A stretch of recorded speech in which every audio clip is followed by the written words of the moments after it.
Cuando comenzaron a multiplicarse sobre la tierra y hubieron procreado hijas, viendo los hijos de Dios la hermosura de las hijas de los hombres, tomaron de entre ellas por mujeres las que más les agradaron. Libro del Génesis.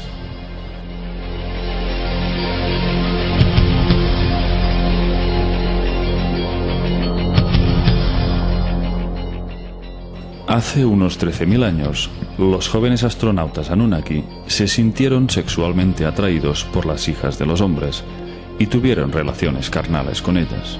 En los textos se describe como el dios Enlil estaba furioso por la lujuria y el sexo que se había desatado en la Tierra entre Anunnakis y seres humanos. Sus fornicaciones se escuchaban en todos los rincones y sus lamentos perturbaban el sueño de Enlil. Los Anunnaki gozaban de una existencia placentera al lado de aquella raza híbrida que se había convertido en su inseparable compañía.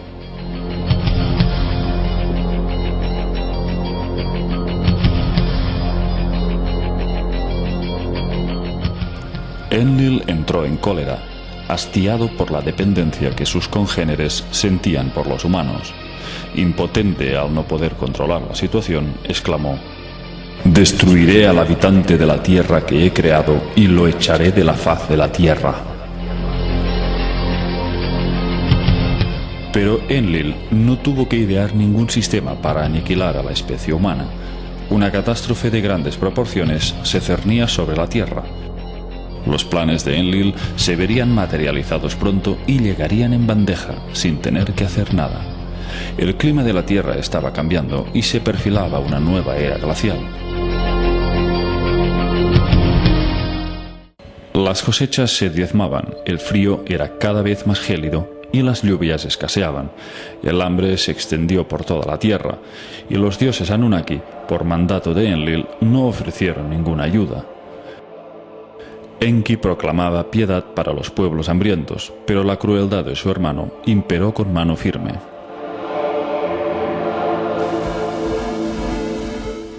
Enlil dijo: «Dejad que se mueran de hambre, dejad que sean diezmados».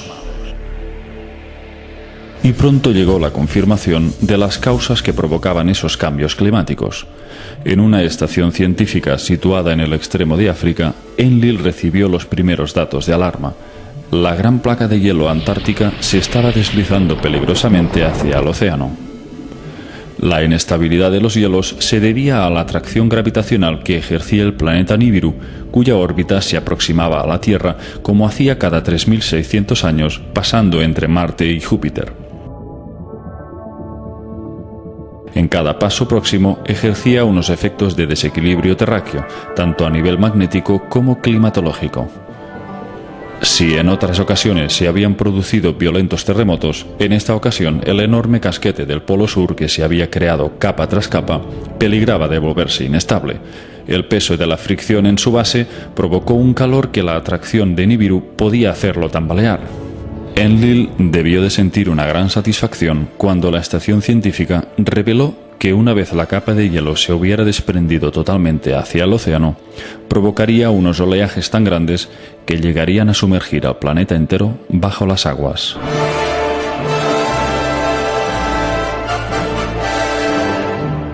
Aquel peligro inminente quedó confirmado por los Izizi que orbitaban la Tierra. Entonces se decretó una asamblea excepcional en la que acudieron todos los mandatarios Anunnaki para trazar las pautas a seguir. La gran convocatoria tuvo lugar en Sipar, el puerto espacial. Enlil comunicó cuáles habían de ser las directrices. Ordenó que se guardara estricto silencio para que ningún ser humano supiera nada de la catástrofe que se cernía. De este modo, se lograría la total aniquilación del ser humano en el planeta. Por supuesto, Enki protestó enérgicamente y se opuso a obedecer sus órdenes, pero ante la furia creciente de Enlil, finalmente cedió y prometió guardar total silencio. Al mismo tiempo, se preparaban varias naves para partir. Los Anunnaki tampoco sobrevivirían al desastre si permanecían en tierra firme. Su plan consistía en esperar el momento exacto para abandonar el planeta y dejar que las aguas arrasaran toda forma de vida.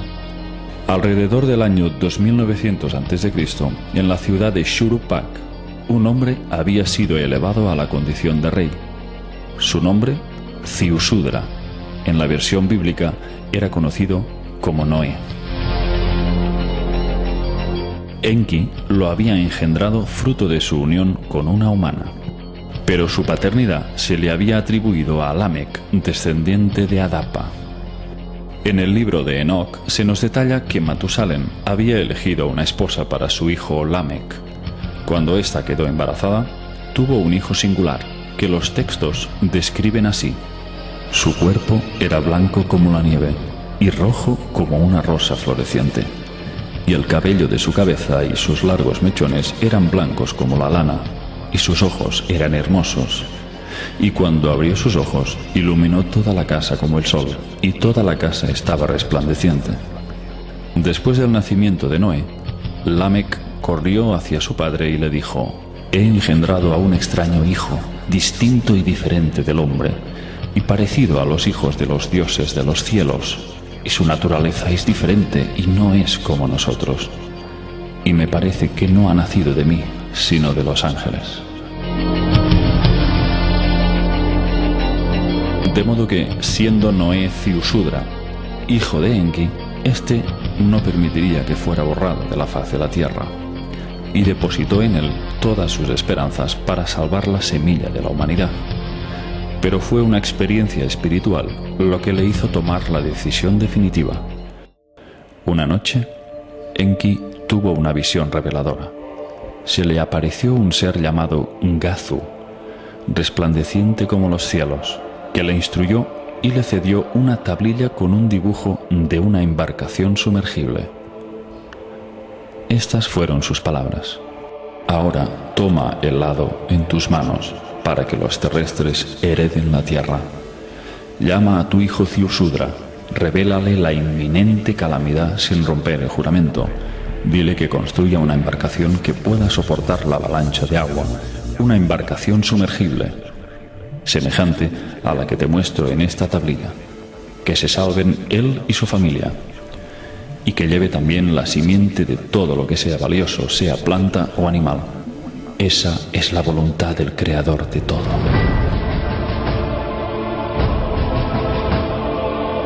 Cuando Enki despertó, vio que aquella tablilla estaba a su lado.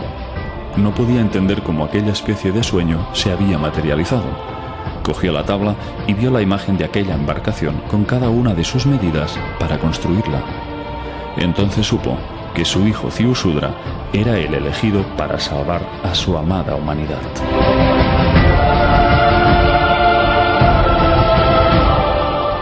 Enki entró en acción y lo hizo de una forma indirecta y sutil, penetrando en lo más hondo del subconsciente de Ziusudra, a través de sueños en los que le dio las instrucciones pertinentes para construir aquella arca que los tenía que salvar. Una noche, Enki se acercó hacia las estancias donde dormía Ziusudra y le habló a través de una pantalla de juncos. Estas fueron sus palabras: abandona tu casa, construye una embarcación, renuncia a tus posesiones, salva la vida. El aparejo tiene que ser muy fuerte, la brea fuerte y espesa para que no entre el agua. Que sea una embarcación que pueda darse la vuelta y caer para sobrevivir a la avalancha de agua. Construye la embarcación en 7 días, reúne en ella a tu familia y a tus parientes, acumula en la embarcación comida y agua, lleva también animales domésticos. Después, en el día apuntado, se te dará la señal. El día esperado llegó y las primeras señales del desastre se manifestaron.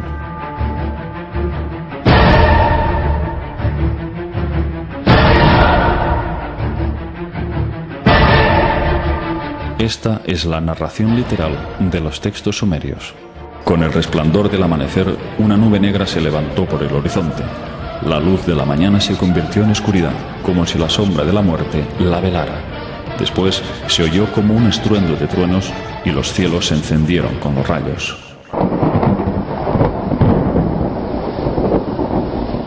Una capa de hielo golpeó contra otra capa de hielo. De pronto se levantó una gran ola. La muralla de aguas llegaba hasta los mismos cielos. Una tormenta de una ferocidad nunca vista se puso a bramar en el fondo de la tierra. Cuando la ola llegó a Shuruppak, se tragó a la embarcación como un abismo de agua. Aunque completamente sumergida, la embarcación se mantuvo firme. No entró siquiera una gota de agua. En el exterior, la ola de la tormenta tomó desprevenida a la gente como una batalla mortal. Nadie podía ver a sus semejantes, el suelo se desvaneció y solo había agua. De pronto las poderosas aguas habían cubierto la tierra firme. Antes de que terminara el día, la muralla de agua, ganando velocidad, arrolló las montañas. Los Anunnaki observaban la dramática escena desde las alturas, a bordo de la nave espacial que se elevaba en los cielos. Todos pudieron ver cómo se extinguía la vida. En ese momento les embargó el dolor de un profundo arrepentimiento. Todos los Anunnaki se dieron cuenta de cuánto habían amado a la Tierra y a la humanidad.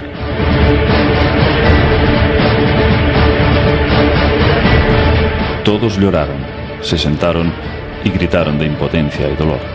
Se escuchaban los llantos de Ninhursag, Ishtar y el resto de líderes Anunnaki.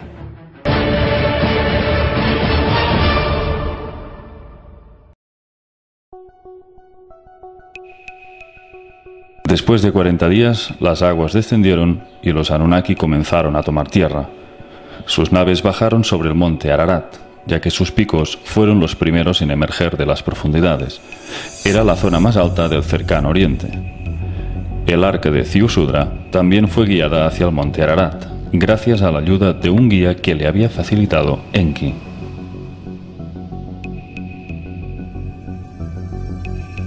Cuando aterrizó la nave de Enlil, este vio llegar a Ziusudra con su embarcación hacia el monte. Enlil estalló de ira al ver que la semilla de la humanidad se había salvado. No podía tolerar que un pequeño grupo de humanos hubieran sobrevivido. Pero Enki consiguió persuadirle. Le hizo razonar el hecho de que todos los Anunnaki necesitarían el servicio y la ayuda del hombre para reconstruir el nuevo mundo.